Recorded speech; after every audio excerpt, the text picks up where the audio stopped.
Un nuevo día amanece en Daganzo de Arriba. Este pequeño pueblo de unos 10.000 habitantes ubicado en una meseta cerealista a pocos kilómetros de Madrid, despierta todas las mañanas como cualquier pueblo de nuestro maravilloso país. Natalia abre su negocio muy temprano. Le corta el pelo al hijo de Jaime mientras Pilar se prepara para la maratón. O al menos eso le dice a su mejor amiga Carly, que hoy estrena gafas nuevas. Y Pedro, bueno, Pedro como siempre a estas horas.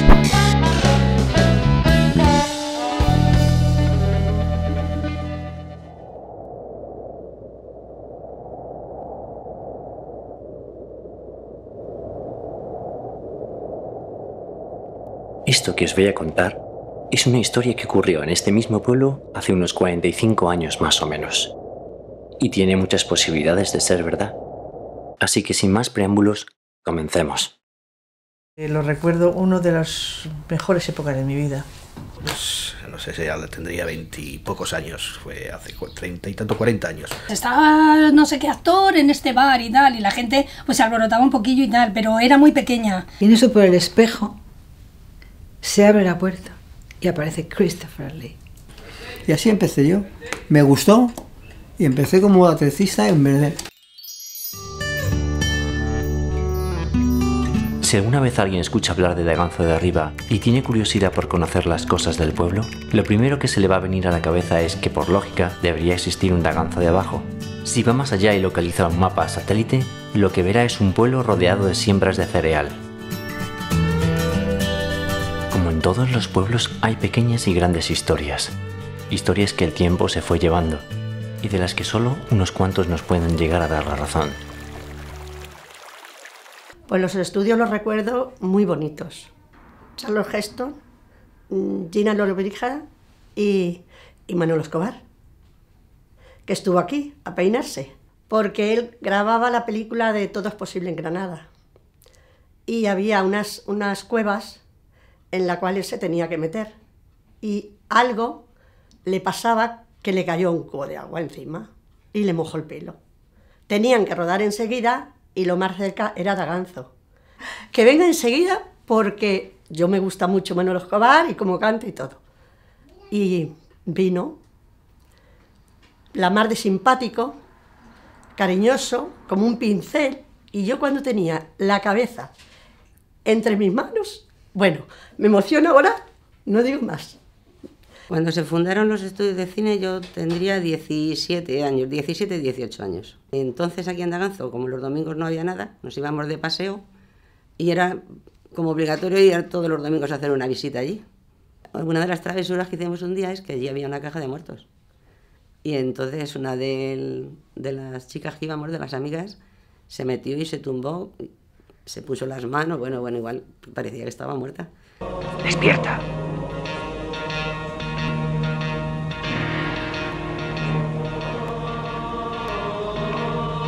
Y lo que era precioso, precioso, precioso, era el salón del barco. O sea, cuando yo te digo que era un salón del barco, quiere decirse que en los barcos no se hacía la película, que se hacía allí.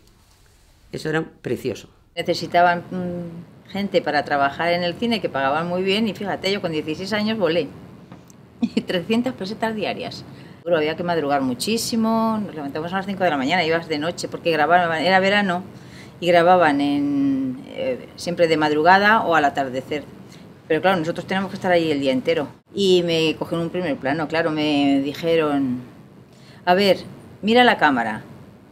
Y justo tenía enfrente el actor que estaba de moda en aquella época y yo me hizo gracia que me dijera el actor, mira la cámara, y me sonreí y dice, no, no, no, con cara de odio.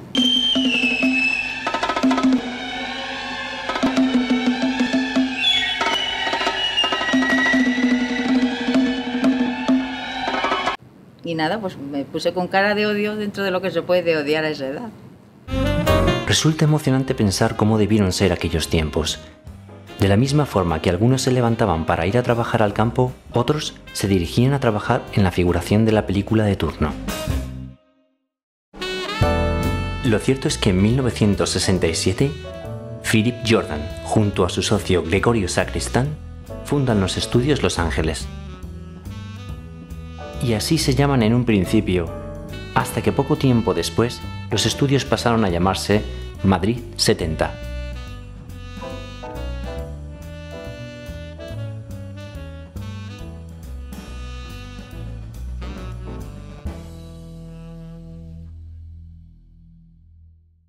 Yo tengo hechas 88 películas. Estuve en la época como jefe de atrezo español en todas las de Broston. Y después pues ya fuimos haciendo cine, El Doctor Cibago, El Viento y el León, no sé, tendría que acordarme, tengo muy mala memoria yo ya. Eran unos estudios no podías compararlos ni con Sevilla Film, ni con ACEA, que eran los dos estudios, ni con los de Charles Martin, porque era Charles Martin, después fueron Broston, y luego han sido los que Pilar Miró consiguió para Televisión Española, porque los iban a vender. Broston, cuando se arruinó, se quedó sin nada, se quedó sin los estudios que se llamaban Estudio Broston, y se quedó también sin todo el exterior que había en Las Matas, que eran unos decorados, donde se hizo 55 días en Pekín, donde se hizo La caída del Imperio Romano, y también creo que rodamos unas escenas de La última trompeta. El director era Sheldman y el protagonista era Robert Shaw. Aportábamos el material nuestro, ¿no? Porque había el jefe de producción, que era Gregorio Sacristán, y el decorador que de casi todas esas películas era Julio Molina. Y lo último que íbamos a haber hecho, yo en realidad, como jefe mío y como director de arte, es Gil Parrondo. Gil Parrondo es una persona que, aparte de ser un gran decorador, es una maravilla de persona. Eso no es. El ordenador manda, aunque salga muy caro, sale muy caro, pero bueno, no importa. Yo sé que en Spartacus mismo, en Spartacus eran soldados de verdad y gente vestida de romano de verdad. Pero ahora mismo, por ejemplo, en el Gladiator, el misma persona que... Yo tengo aquí los escudos de Gladiator, y las lanzas y las machetes, ¿no? Porque, aunque no se hizo en España, aquí vino un señor del departamento de arte que yo había trabajado con él en ciertas películas, y se llevaron cosas nuestras para los interiores. Y luego, cuando acabó el rodaje de la película, pues la productora me tenía que abonar a mí una cantidad de los alquileres, y esta persona amiga me dijo, oye, ¿tú quieres dinero o quieres material? Yo dije que yo quiero material. Después de una breve pero intensa conversación con Julián Mateos, tuvimos el privilegio de conocer las galerías donde se encuentran miles de objetos, de los cuales algunos se han usado en las películas. Tipo de escudos medievales, de capacetes medievales, de cascos. Y ahí tienes, para poder retratar un poco, las espadas sirias, las persas, la ricona que están aquí arriba. Mira, esto es de la película de Conan. Esto es lo que llevaba el malo, lo que pasa es que estaba en negro y ahora lo han pintado en dorado. Este es Espartaco. Espartaco.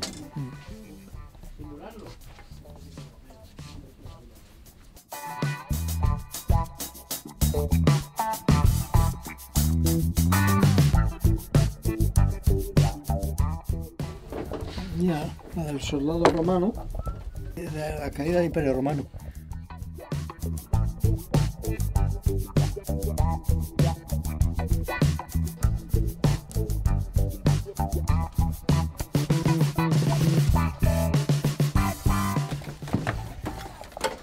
Estas son las de Gladiator. Esta es la espada de Gladiator. Sí.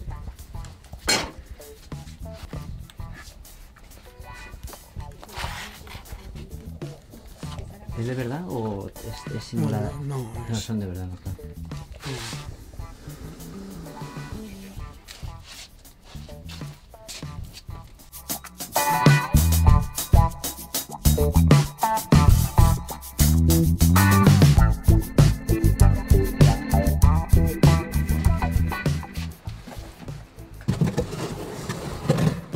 ¿Habéis visto la película? Sí, lo he visto, sí. Este es el auténtico de las películas de Gladiator.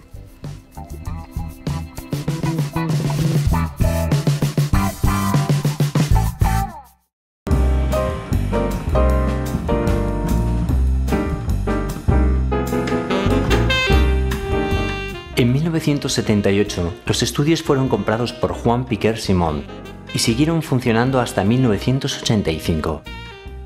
En esta segunda época, rodaron películas sobre todo del género fantástico, y cabe destacar la participación de un genio dentro de los técnicos, un mago de la imagen, Emilio Ruiz, que aparte de sus 3 Goyas, es uno de los personajes más respetados y queridos dentro y fuera de nuestras fronteras.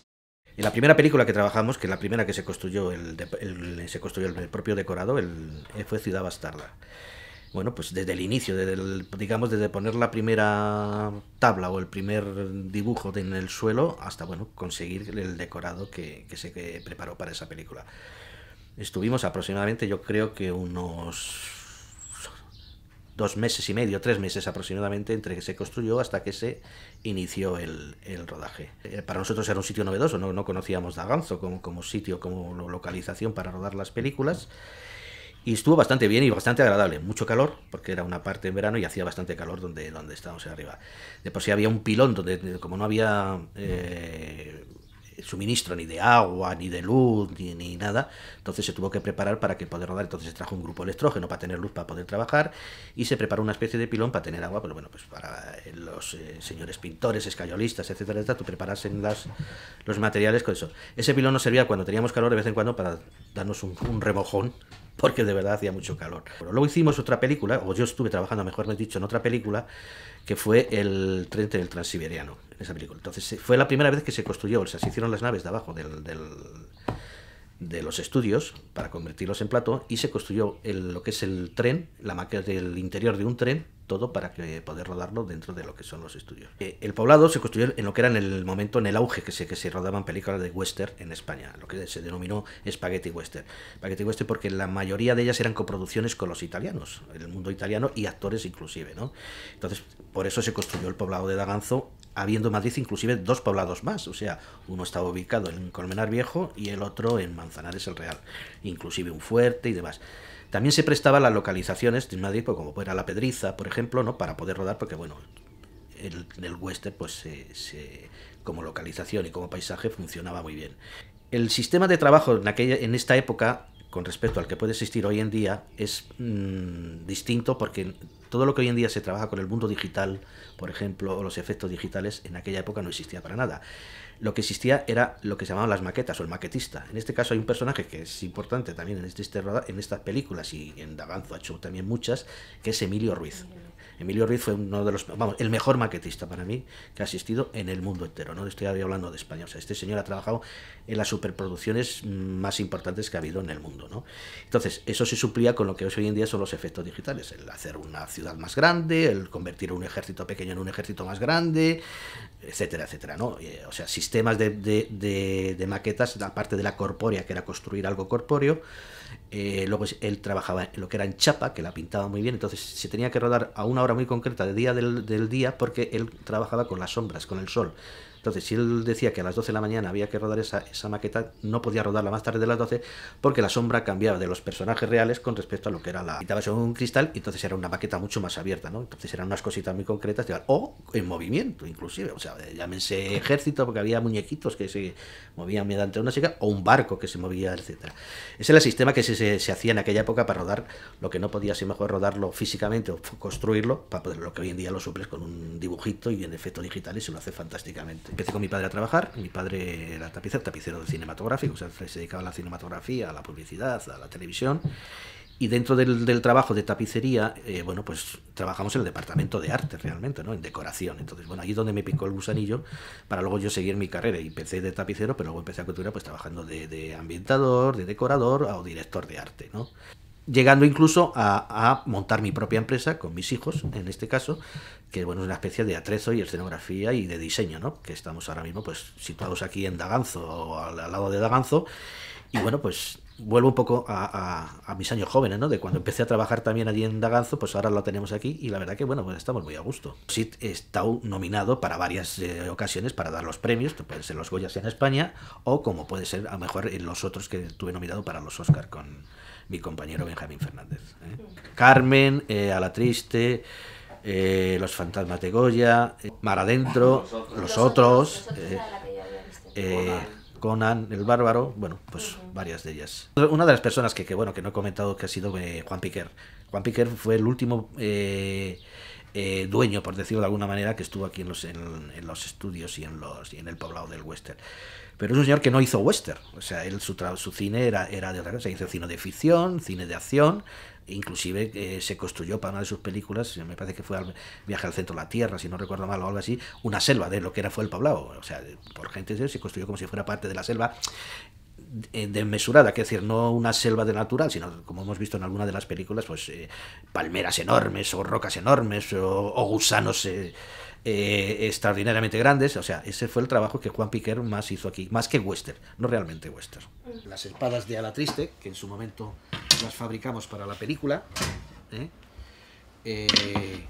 para la Comunidad de Madrid. Esto es un torno para hacer las vasijas de barro de la edad del hierro, inclusive lo que eran los hornos donde fundían tanto el hierro como el barro para cocerlo para que cogiese dureza. O sea, un tórculo, este sale concretamente de la película de Los Fantasmas de Goya, que es el inicio de la película, donde hacen todos los grabados Goya y demás. Este se fabricó para la película, tiene su funcionamiento, aunque está hecho hace poco, y en el cual se hacían los grabados en chapas de cobre. Goya dibujaba sus dibujos, y eso en la película sale. Todo esto es falso, esto lo hemos hecho en una fotocopia. Los escudos de la época de Broston del Cid Campeador, o sea, están retocados para que tenga más relieve el cuadro, y un barniz especial para que parezca un lienzo. Son pupitres que hemos diseñado y construido aquí nosotros para la película de Juego de Tronos, que nos han llevado algunas cositas de atrezo para rodarlo, y que posiblemente este año vuelvan otra vez a rodar, y a lo mejor necesita, si no esto, otra serie de cosas que les pueda funcionar para ellos.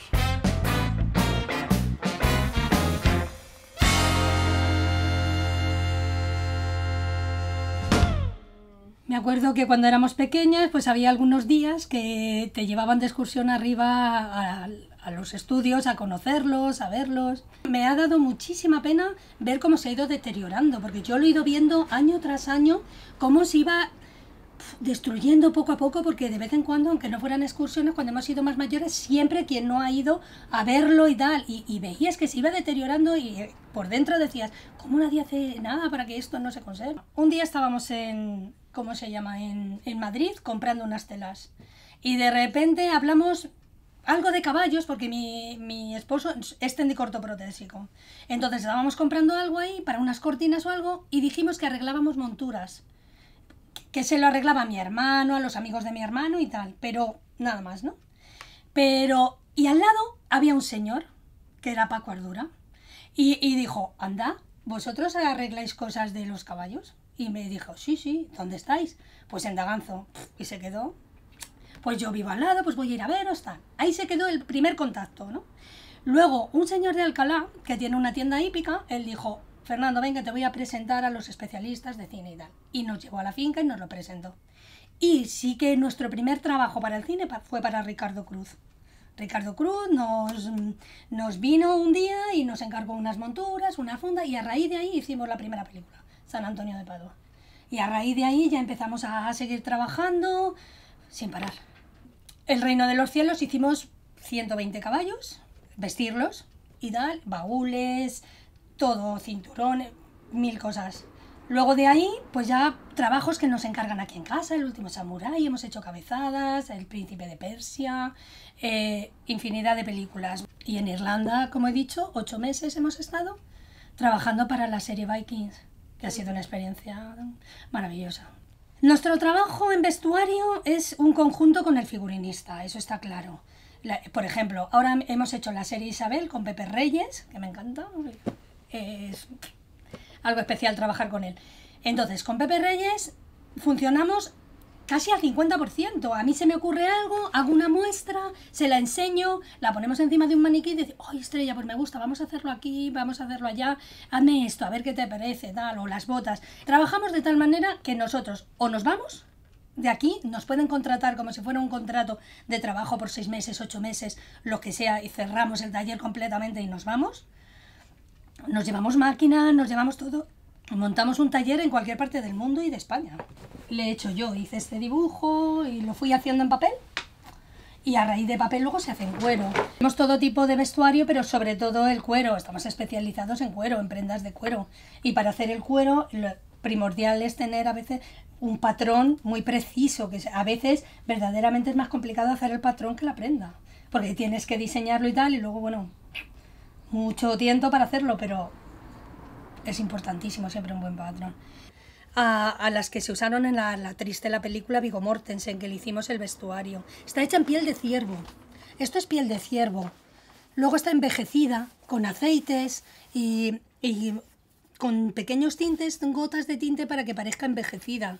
Como quedaría en una manga, en un traje, en algo. Les hacemos muestras y así ellos se hacen a la idea totalmente de cómo puede ir. Pero bordados. Esta es una reproducción de Bardem, que la realizaron para hacerle una máscara para la película Mar Adentro. Luego a nosotros nos la prestaron para hacer otra máscara, pero no para él, para otro actor. Lo que pasa que nos dejaron esta porque las medidas eran muy similares al actor que lo teníamos que hacer. Y nos la prestaron y al final, pues, se ha ido quedando aquí y al final la tenemos nosotros. Fue la casualidad de conocer a estos grandes especialistas que tenemos en España, que con los caballos son los mejores. Conocer a Paco Ardura, conocer a Emilio Ardura, conocer a Ricardo Cruz, a sus hijos ahora que siguen todo eso. Eso fue meternos en el cine de lleno.